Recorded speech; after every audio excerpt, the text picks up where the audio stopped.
That the I'll just shoulder, get you can walk. the white line right to the right Right, there. on the right of that lower Yeah, level of yeah, asphalt, for yeah. example, you can see the white line. And naturally, we have the water has receded. Over here, you see, for example, that the tree grove is now, the soil is showing. Oh yeah, you're right. I got this song about those Oh, yeah, you thought this whole thing was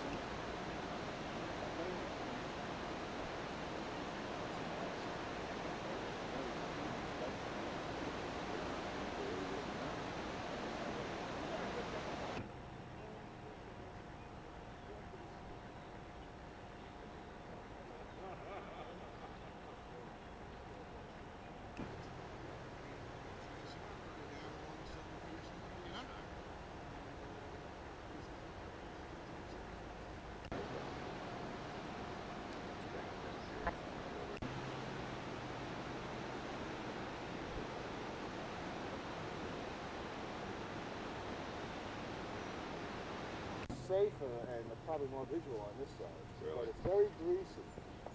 So if you walk down towards the fence and then come back,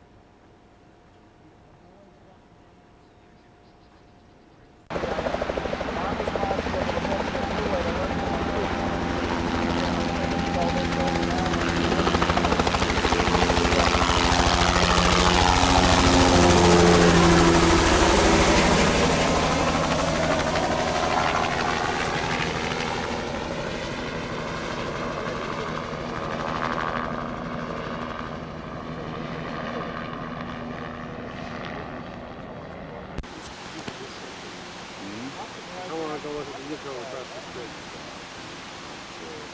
I drove across the left a week ago. Is that right? So my alma mater is Syracuse University. My family was west of there, so I'm back and forth. It's not daily, not even monthly necessarily, but pretty regularly.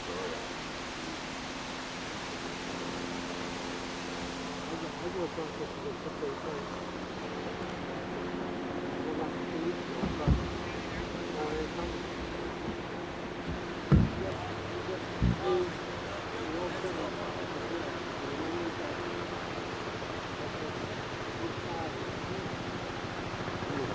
What else did we do?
Yeah, Stoke stretcher.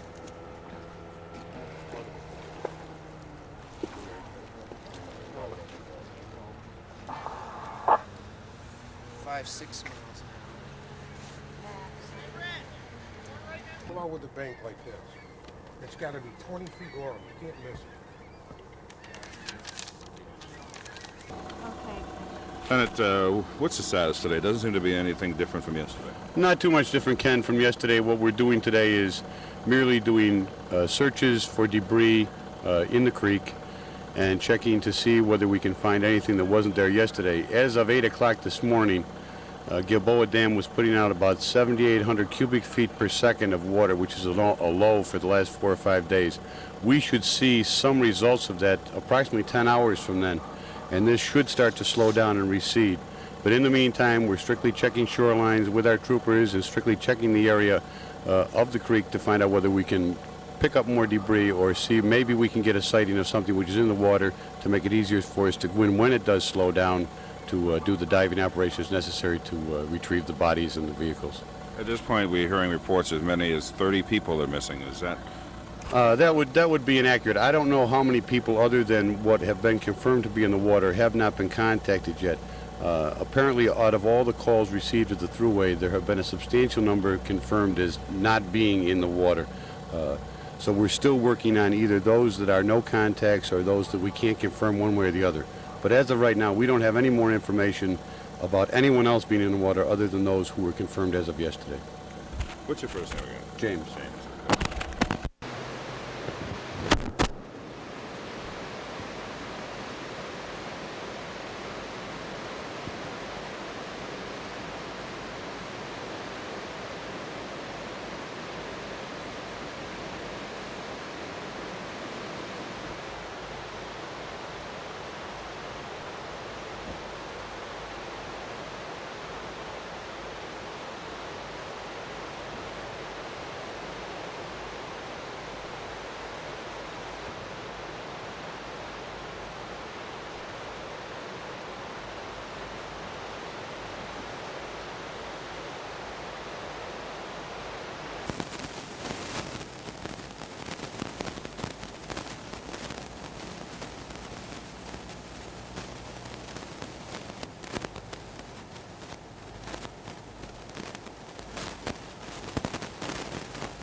I'm rolling.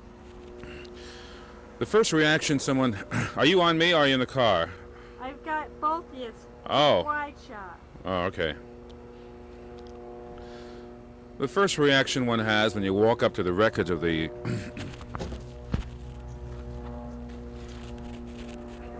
Ready? Yep. The first reaction one has when you walk up to this wreckage is total silence. Silence mixed with awe and horror when you realize that someone was inside this car when it zoomed off the bridge and smashed into the Schoharie Creek. Let me try it again. Okay. The first reaction you have when you walk up to the wreckage is silence. A silence mixed with a horror when you realize that someone was inside this car when it flew off the bridge and smashed into the Schoharie Creek below. That looks... Okay. The first reaction you have when you walk up to this wreckage is total awe and silence when you realize that someone was inside this car when it... Okay. The first reaction you have when you look at this wreckage is silence. Silence mixed with horror, realizing that someone was inside this wreckage when it flew off the thruway and smashed into the Schoharie Creek below.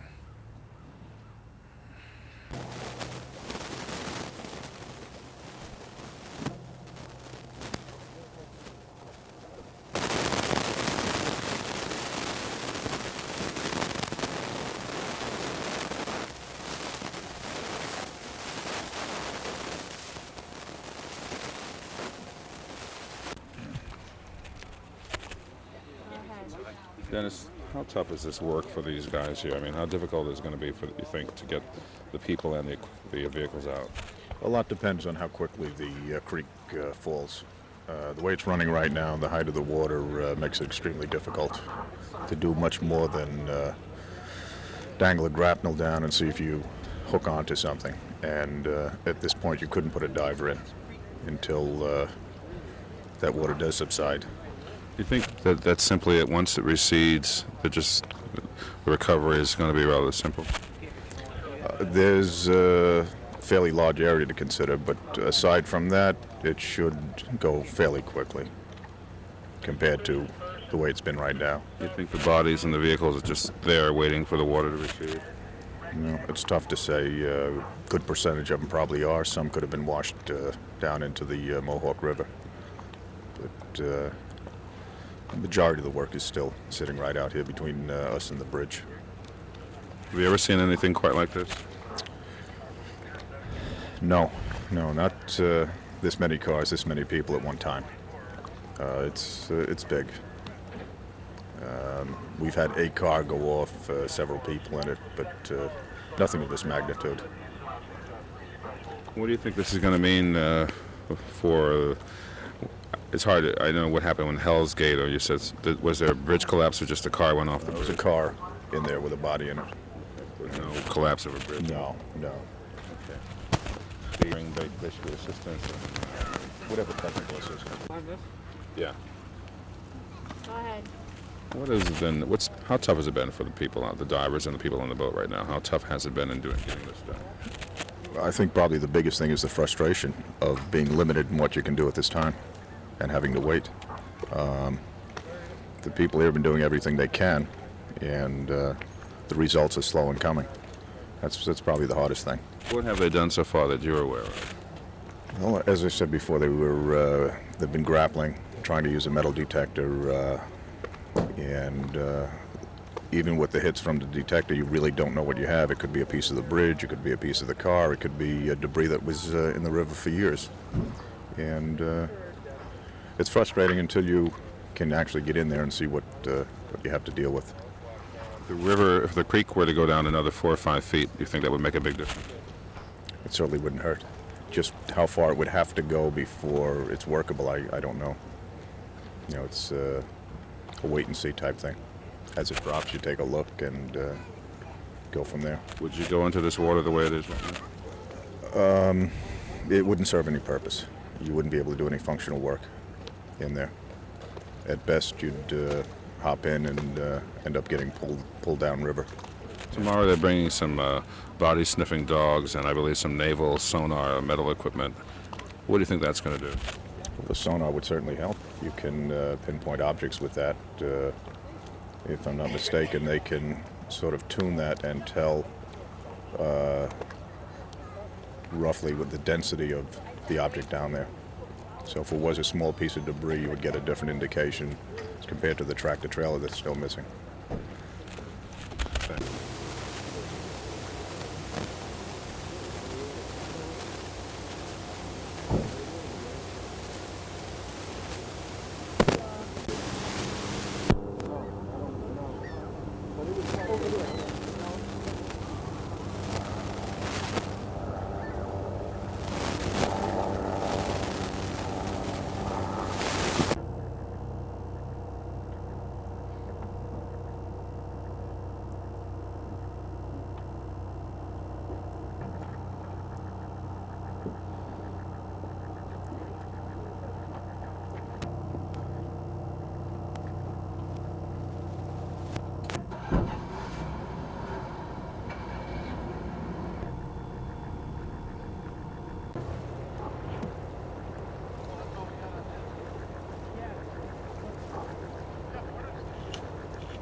first cut coming up in 3,